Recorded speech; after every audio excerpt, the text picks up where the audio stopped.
What's going on, everybody? Welcome back to the B-Dubs Movie Hub. Brian here, and I watched a ton of movies in May. It was a pretty big month for me, so I just wanted to kind of go through and tell you all what I watched.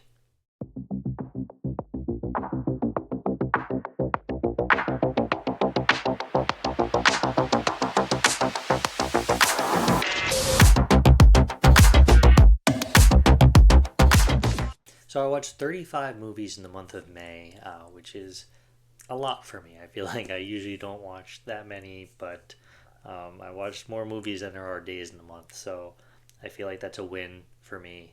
Um, that was mostly in part due to three full franchises that I watched. One of them was six movies, one of them was eight movies, and then another one was four movies. That right there took up a big chunk of what I watched here. So let's just dive right into it. On May 2nd, I ended up watching two movies. The first one I watched was Infinity Pool. I finally got around to seeing this. My buddy Greg lent me the 4K Steelbook. I do like Brandon Cronenberg's The Possessor, so I was really looking forward to checking out Infinity Pool, and to be honest with you, I just was not that big of a fan of this one. It was a little too weird for me. I do like Alexander Skarsgård and Mia Goth generally. And I think they did a fine job here. Mia Goth's character was just really annoying, and I'm sure that was on purpose. But it just took me out of it a little bit, and just a really overall bizarre concept and just a weird movie.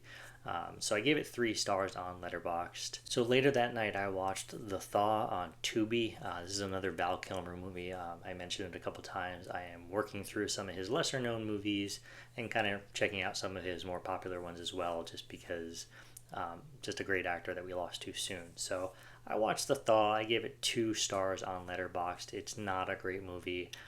It's about 4 research college students in the Arctic, and a parasite is discovered, and it's basically just, this parasite is attacking these people. Val Kilmer plays one of the main researchers in this one. He's the guy who discovers it. So it was not that good of a movie. I gave it 2 stars, like I said. So that one's on Tubi. If you guys want to check it out, it's out there for you.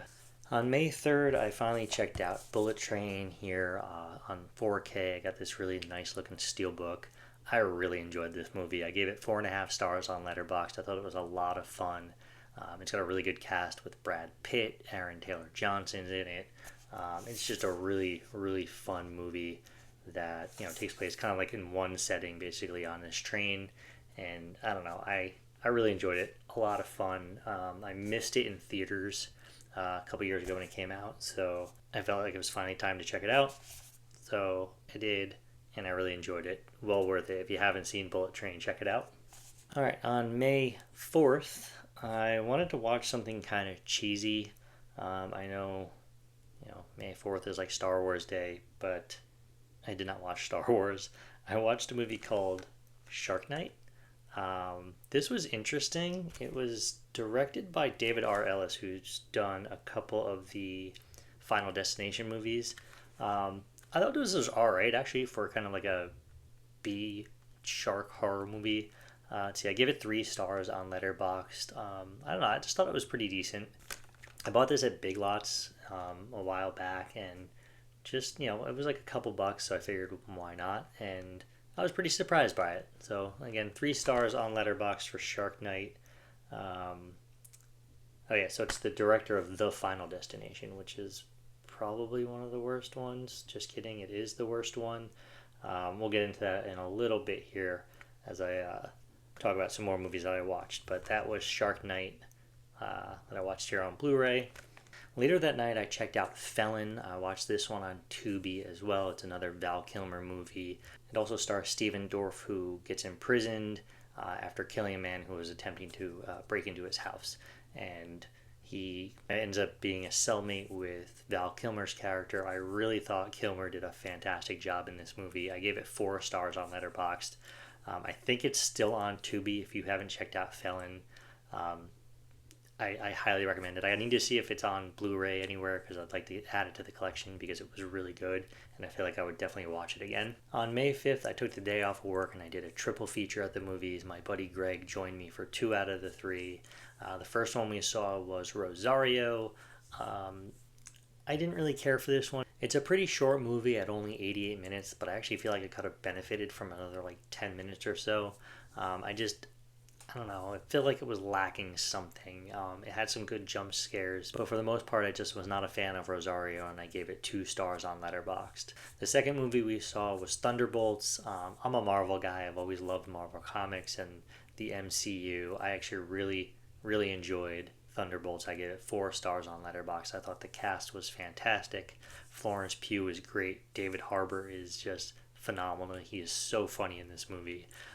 Just all around a really fun movie in Thunderbolts. The final movie I saw on May 5th was part of the AMC Screen Unseen, and it ended up being Fight or Flight, which I was really happy about because I definitely wanted to see this movie. It was, one of my most anticipated for the month, and I absolutely loved it. I gave it 4.5 stars on Letterboxd. Josh Hartnett was great. It was very reminiscent of Bullet Train, which I watched earlier in the month, and I really liked that one. So I just thought it was all around fantastic. A lot of fun action, some really good comedy. Again, Hartnett was fantastic in it. So I gave it 4.5 stars. I really enjoyed Fight or Flight. All right, on May 6th, I started my journey down the Final Destination franchise. I had already seen parts 1 and 2, so those were rewatches, but I watched both of those on the 6th. I gave Final Destination 4 stars and Final Destination 2 3.5. I just didn't find that one as good as the first, although it does have the best opening scene in the entire series with the highway scene. So really fun scene there. But yeah, so on the 6th I watched the first 2, and then I skipped the 7th. On May 8th I watched part 3. I gave that one 3.5 stars as well. I actually really liked that one a little bit more than part 2. And then on the 9th, I did the final 2. I did The Final Destination, which was hot garbage, awful movie. I gave it 2 stars, and that's probably a little generous, but it just was not a good movie. And then Final Destination 5, I gave 4 stars. It ended up being one of my favorites in the series. Really good. I love the ending of that movie, and I still am kicking myself for not picking up on that throughout the entire movie, but I loved the ending. So that is Final Destinations 1 through 5. Again, I watched those between the 6th and the 9th. Alright, on May 10th, I did kind of a random double feature, I guess. I did 2 very different movies in their own right. I did one horror, one more sci-fi.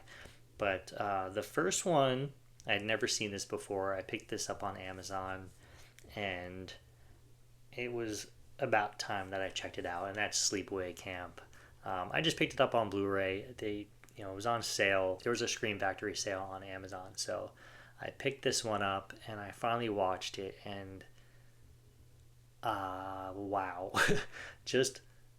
I don't even know how to, just what a disturbing ending to a movie. I just did not see that coming, and this was just a wild ride. I gave it 3.5 stars on Letterboxd. It's not the best horror movie in the world, but I don't know. I had some fun with it, and I just really disturbed by how this movie ended. I do need to check out the rest of the Sleepaway Camp movies. I know they just announced that 2 and 3 are getting 4Ks.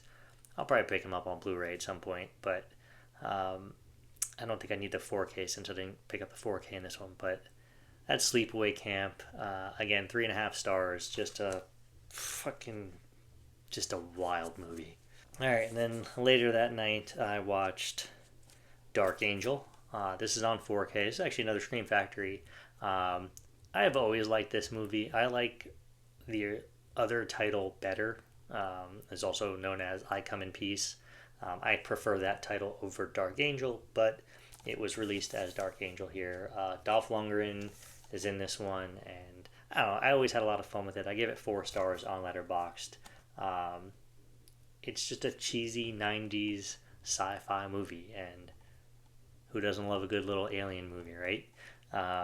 So that's Dark Angel, 4 stars on Letterboxd. Alright, on May 11th, which happens to be my wife's birthday, we ended up doing a free trial of Apple TV Plus. We wanted to check out the movie Palmer. She's a big Justin Timberlake fan. I thought the movie looked like it was going to be pretty good. I really really liked it. I gave it 5 stars on Letterboxd. It's about a guy who, you know, gets out of prison. He was in prison for 12 years, comes home, and ends up kind of becoming a father figure to this child who is just being neglected by his mother and mother's boyfriend. So I don't know. I just really, really enjoyed it. I thought it was a really kind of heartwarming movie. So that's Palmer, 5 stars on Letterboxd. Later that night, I kept the Apple TV Plus train rolling, and I watched The Gorge, starring Miles Teller and Anya Taylor-Joy. This one actually kind of surprised me. I wasn't really sure what to expect from it. I didn't know much about it. I had seen some other reviews on Letterboxd that weren't that good, but I actually thoroughly enjoyed it. I gave it 4 stars. I thought the scenes of them kind of across the gorge when they weren't even like, there was no dialogue and they were just basically communicating by signs. I just thought it was really well done.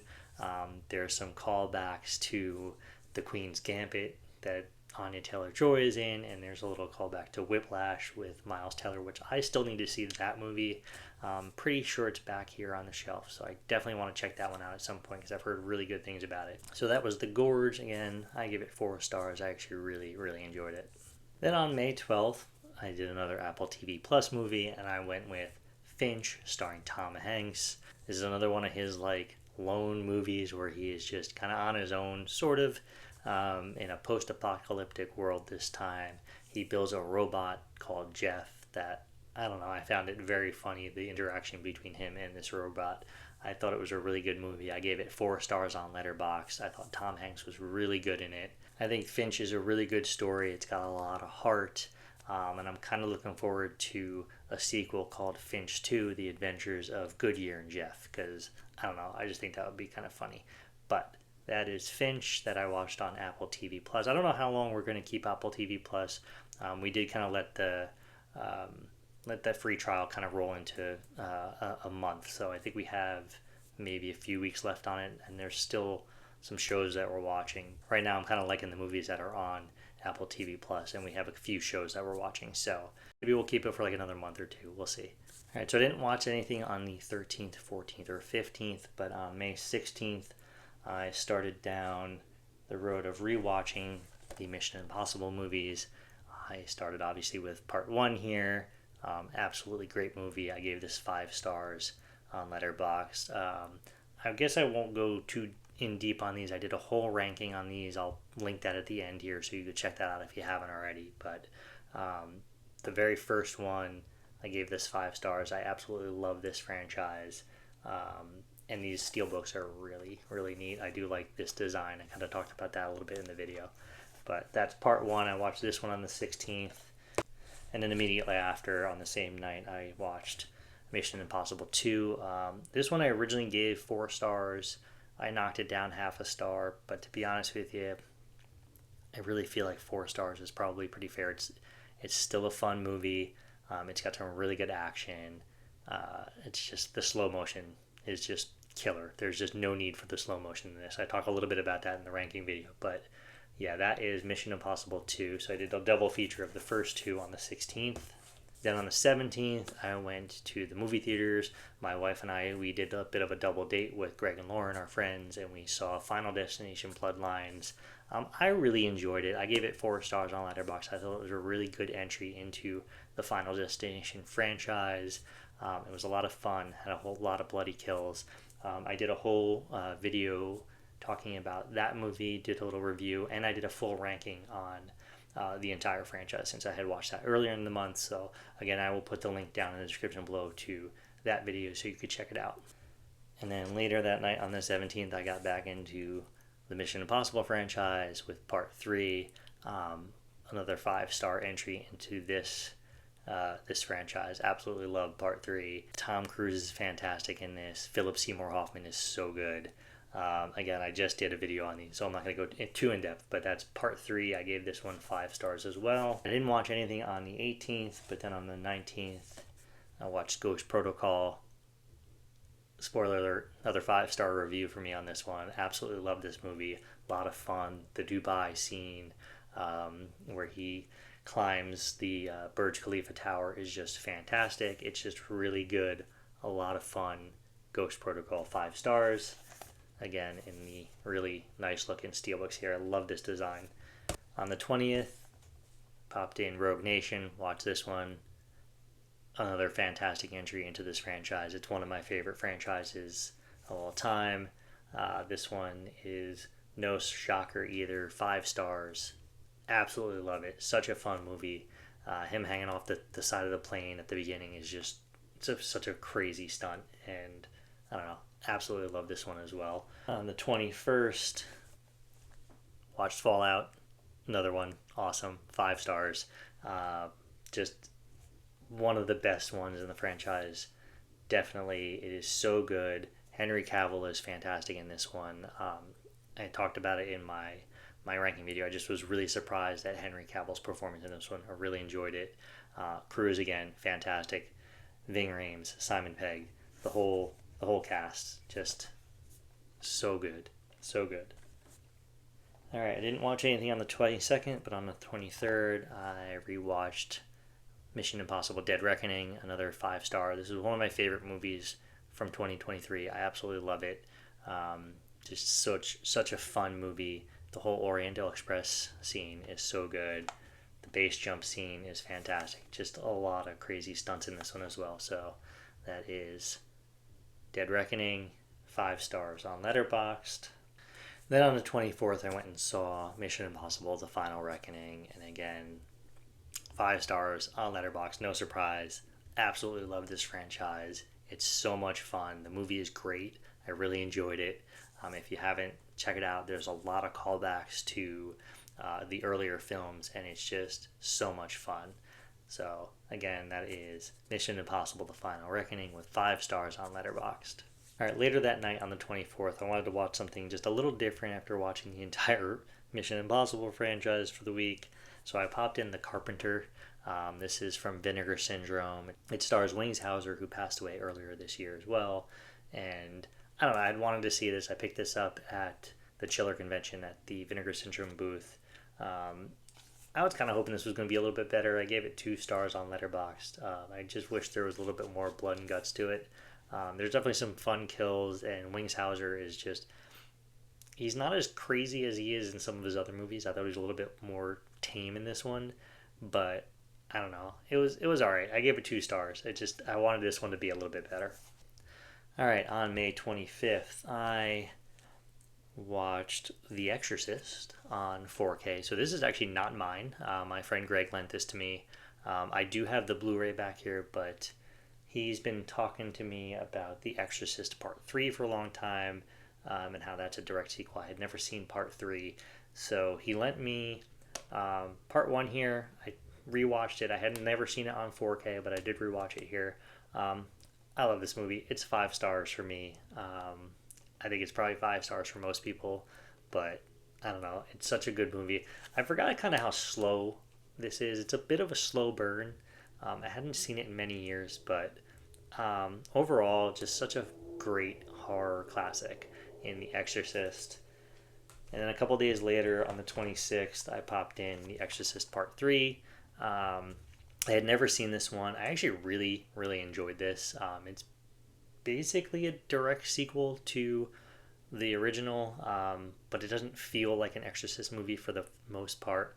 I gave this one 4 stars, and that's really in part to Brad Dourif. His scenes are just so good, and he's just so chilling, and the way he delivers his lines and the way he speaks is just so good. So that's The Exorcist 3. I got to get these back to my buddy here, but I figured I would at least show off the physical media since I did watch those. All right, on May 28th, I went back on Tubi and I checked out another Val Kilmer movie called Conspiracy. This is about a Gulf War veteran with PTSD who heads to a small town to find his friend. He ends up finding kind of a whole lot more trouble than he expected to. It was surprisingly pretty good. I gave it 2.5 stars on Letterboxd. Val Kilmer is actually really good in it.